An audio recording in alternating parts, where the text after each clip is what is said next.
Hola, el día de hoy vamos a hablar de otitis media aguda.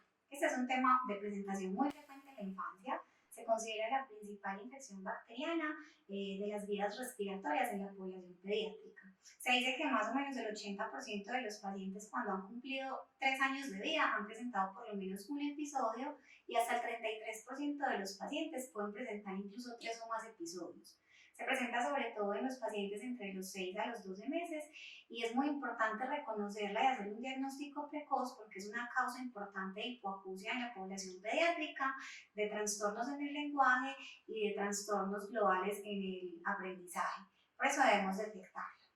Entonces, para empezar a hablar como de este tema es muy importante como que definamos bien cuáles son los términos a los que nos estamos enfrentando y es así cuando hablamos, por ejemplo, de otitis media, de la inflamación del oído medio, que casi siempre va a ir acompañado de líquido. Se supone que el oído medio es una cavidad que es aérea y que no debe contener ningún líquido y que cuando hay un líquido de cualquier característica, ya sea un exudado, un transudado, pus o sangre, siempre se debe considerar algo patológico. Cuando hablamos de otitis media aguda, estamos hablando de esos pacientes que tienen líquido en el oído medio y que presentan algún tipo de sintomatología, mientras que aquellos que no presentan ninguna sintomatología, usualmente los denominamos otitis media con efusión o con exudado o con derrame. Esos pacientes se caracterizan porque tienen un líquido que está lleno de citoquinas y de sustancias proinflamatorias y que básicamente se puede presentar en aquellos pacientes que han tenido cuadros infecciosos respiratorios virales luego de los procesos infecciosos. Anteriormente, por algunos otorrinos era llamada otitis serosa, sin embargo ese término entró en desuso básicamente porque se sabe que entre el 20 y el 40% de los pacientes pueden tener gérmenes en este líquido, principalmente virales. Cuando hablamos de otitis media sin derrame, básicamente estamos hablando de esos pacientes que tienen inflamación del oído medio sin presentar ningún tipo de líquido en su interior y hablamos de una otitis media persistente en aquellos pacientes en los que yo les doy un primer ciclo de antibióticos y luego de 72 horas más o menos luego del tratamiento el paciente persiste con otalgia o con fiebre.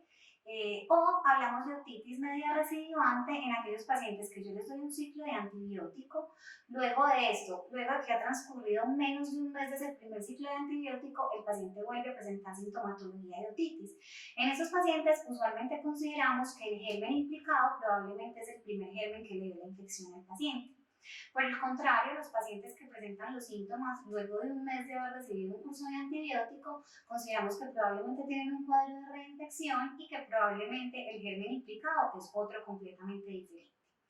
Los pacientes que tienen otitis media crónica, esos pacientes son aquellos que cuando tienen compromiso o tienen líquido bilateral, entonces deben transcurrir un tiempo más de 3 meses, mientras que cuando es unilateral debe haber transcurrido un tiempo de 6 meses para yo considerar que el paciente tiene una otitis crónica.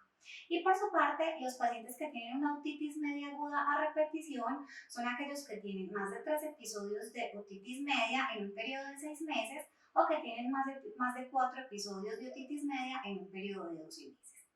Es muy importante reconocer cuáles son los factores de riesgo que llevan a los niños a presentar los episodios de otitis media aguda. Entonces, primero que todo, tenemos la edad de los pacientes. Sabemos que la principal edad en la que se presentan son los pacientes entre los 6 y los 12 meses de vida, pero tienen un segundo pico de incidencia más o menos entre los 4 y los 6 años de vida, dado que en esa edad se supone que los pacientes han ingresado a las guarderías. Lo otro son los antecedentes familiares. Los pacientes que tienen antecedentes familiares en los hermanos de otitis media aguda suelen tener más riesgo de infecciones. Los pacientes que asisten a guarderías están expuestos al humo del cigarrillo, que utilizan chupos. Algunas razas o algunas etnias se han visto implicadas con mayor frecuencia en cuadros de otitis media aguda, como por ejemplo los nativos americanos o como por ejemplo los pacientes nacidos en Canadá o los pacientes que son indígenas australianos. Se supone que hacen más cuadros de otitis media grave y más cuadros de otitis media recurrente.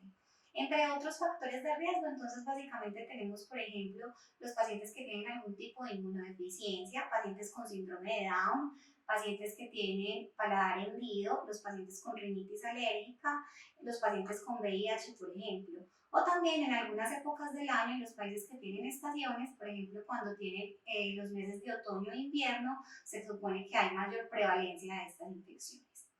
Entonces, en cuanto a los gérmenes causantes, básicamente con la implementación implementación de las vacunas en la población pediátrica, la epidemiología ha venido cambiando mucho. Anteriormente el principal germen era el neumococo, sin embargo este ha sido desplazado por bacterias como son Haemophilus influenza, que se presenta hasta en un 60% de los casos, Moraxella catarrhalis o Streptococo del grupo A. En cuanto a los virus, tenemos gérmenes como el picornavirus, enterovirus, rinovirus, influenza, metaneumovirus o coronavirus que pueden producir infección u otros gérmenes que pueden ser menos prevalentes pero que también se presentan, como por ejemplo en el caso del Mycoplasma pneumoniae, en el caso de la Clamidia trachomatis y en el caso de la Clamidia pneumoniae. En cuanto a la clínica de los pacientes, entonces digamos que el síntoma o el signo cardinal que van a tener los pacientes es la otalgia. Se dice que es el síntoma más específico de los cuadros de otitis media aguda y que digamos que en los niños que son más pequeñitos es más difícil a veces reconocer esos cuadros de otalgia, pero ellos lo que suelen hacer es que se frotan los oídos o se llevan la mano a los oídos y se jalan los pabellones auriculares. Eso puede ser un signo indirecto de que el paciente tiene otalgia. También pueden presentarse con malestar general, con cuadros de fiebre o con síntomas inespecíficos como rechazo a la alimentación, como náuseas, como vómito, como diarrea o como irritabilidad. Esos son como los síntomas más importantes a tener en cuenta a la hora de hacer un diagnóstico de otitis. Suelen empeorar los síntomas del dolor o la atalgia, principalmente en la noche, sobre todo porque el paciente cuando se acuesta, digamos que el líquido que está dentro del oído medio puede generar más presión sobre la membrana timpánica y generarles empeoramiento de los síntomas. Ahora, los pacientes que, por ejemplo, tienen ya perforación de la membrana timpánica, obviamente los vamos a ver con salida de alguna secreción por el oído, por el conducto auditivo, y esos pacientes característicamente tienen desaparición del dolor luego de que la membrana se perfora. Y ya los pacientes más grandes pueden tener cuadros, por ejemplo, de hipoacusia como manifestación de un cuadro de otitis. Entonces, en cuanto al diagnóstico, básicamente no hablamos solamente de otoscopias positivas, sino que lo que hacemos es una combinación de los síntomas que presenta el paciente con los hallazgos que yo tengo en la otoscopia. Es muy importante cuando hacemos el diagnóstico hacer una otoscopia adecuada, que el paciente esté tranquilo, que esté quieto, que no esté llorando, porque el simple llanto hace que el paciente tenga hiperemia de la membrana timpánica. Debemos utilizar un espéculo grande que nos sirva para mirar toda la membrana timpánica. Y básicamente lo que buscamos es signos como la hiperemia, pero que no debe estar de forma aislada, porque si yo tengo un paciente con una hiperemia aislada, debo pensar en una meningitis, y esos son pacientes que básicamente hacen inflamación o hacen eritema de la membrana timpánica cuando se asocian a cuadros infecciosos respiratorios virales. Entonces, en este caso, lo que yo debo hacer es combinar los síntomas.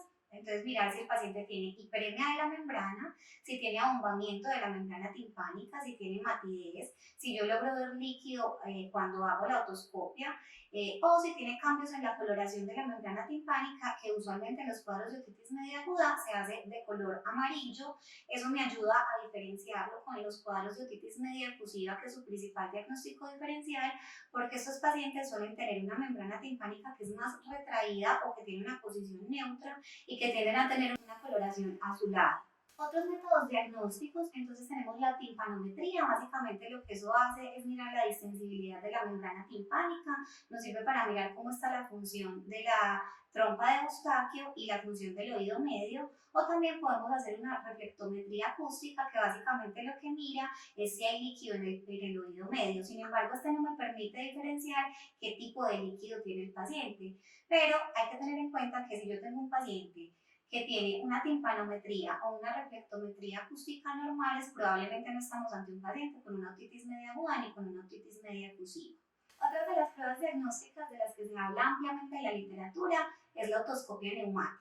Básicamente lo que esto busca es mejorar la sensibilidad y la especificidad de los hallazgos a la otoscopia. Lo que se hace es conectar un insuflador a una de las porciones del otoscopio y lo que yo busco es que la membrana timpánica se mueva. Entonces, cuando yo ejerzo una presión negativa, la membrana timpánica se acerca a mi campo visual, mientras que cuando ejerzo una presión positiva, la membrana timpánica se aleja de mi campo visual. Los pacientes que tienen líquido en el oído medio, como aquellos que tienen una otitis media efusiva, usualmente tienen disminución de ese movimiento de la membrana timpánica, y eso también me puede ayudar a hacer diagnóstico. Entonces, los pacientes que debemos dejar hospitalizados son aquellos pacientes en los que yo necesito saber cuál es el germen causante de la infección. Por ejemplo, los pacientes que tienen algún tipo de inmunodeficiencia, los pacientes neonatos. En esos pacientes usualmente los gérmenes implicados son gérmenes gram negativos o son gérmenes oportunistas.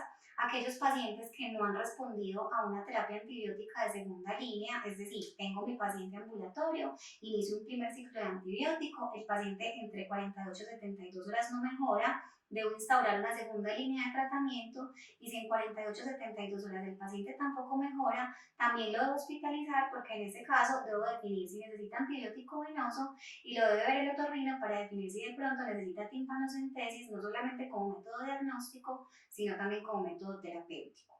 Otros pacientes que se deben hospitalizar son aquellos que tienen compromiso neurológico, en los que yo sospecho que pueden tener algún tipo de complicación, como una petrocitis, como una laberintitis o como una meningitis, o en aquellos pacientes en los que yo sospecho que puedan tener de pronto un cuadro de mastoiditis. Entonces, en cuanto al tratamiento que se le debe dar a estos pacientes, digamos que la terapia inicial es el manejo analgésico, que es fundamental en estos pacientes.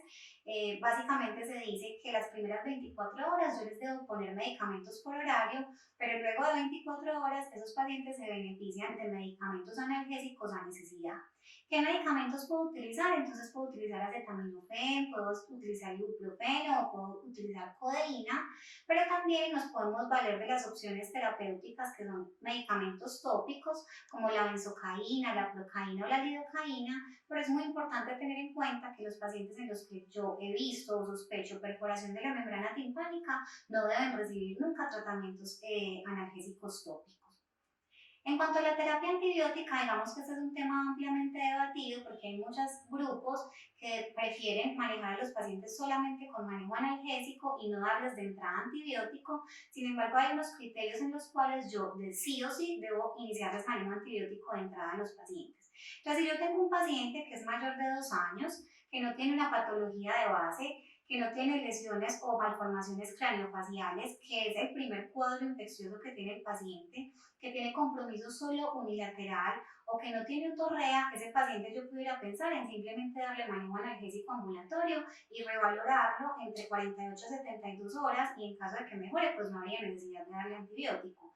Sin embargo, los pacientes menores de 2 años, específicamente los menores de 6 meses, o los pacientes que tienen más de 2 años, pero que tienen claramente un aspecto tóxico, que están febriles por encima de 39, que tienen otorrea bilateral, esos pacientes es mejor que les empecemos antibiótico oral o venoso en caso de que lo necesiten de entrada.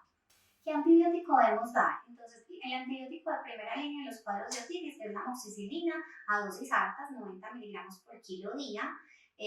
Pero los pacientes que, por ejemplo, tienen antecedente de uso de betalactámicos en los últimos 30 días o que tienen conjuntivitis purulenta, esos pacientes es mejor empezarles de entrada amoxicilina clavulanato.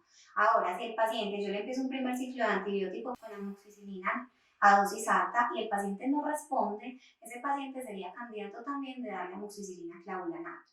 Si yo lo quisiera tratar, por ejemplo, con una cefalosporina, la cefuroxima es una muy buena opción, o si el paciente tiene antecedentes de anafilaxia o alergia grave a los betalactámicos, en esos pacientes yo debo administrar acitromicina o clindamicina, pudiera ser también otra opción. Y si los quiero manejar de forma venosa, la ceftriaxona también es una buena opción en esos pacientes. ¿Cuánto tiempo se deben manejar? Entonces, los pacientes que son menores de 2 años, que tienen perforación de la membrana timpánica o que tienen antecedentes de otitis media recurrente, esos pacientes se benefician de tratamiento hasta 10 días. Mientras que los pacientes que son mayores de 2 años, que no tienen antecedentes de otitis media repetición y que no tienen perforación de la membrana timpánica, deben manejarlos entre 5 a 7 días de tratamiento.